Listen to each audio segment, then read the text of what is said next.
D N اے کے ذریعے ولدیت کا پتہ کیسے لگایا جاتا ہے؟ ہر انسان میں 46 کروموسومز ہوتے ہیں، یعنی یہ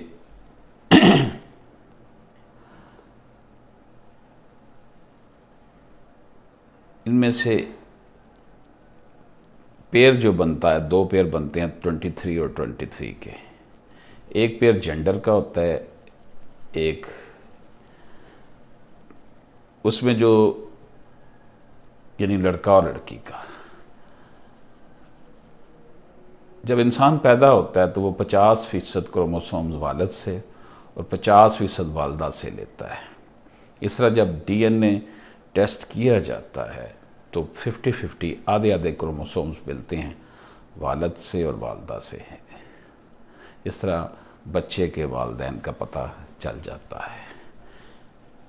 ریسرچ ہے اور ڈی این اے ٹیسٹ کی عدالتیں جو ہے، ہماری اعلیٰ عدالتیں اتنی جلدی اجازت نہیں دیتی، لیکن یہ ہے کہ ایک طریقہ کار ہے۔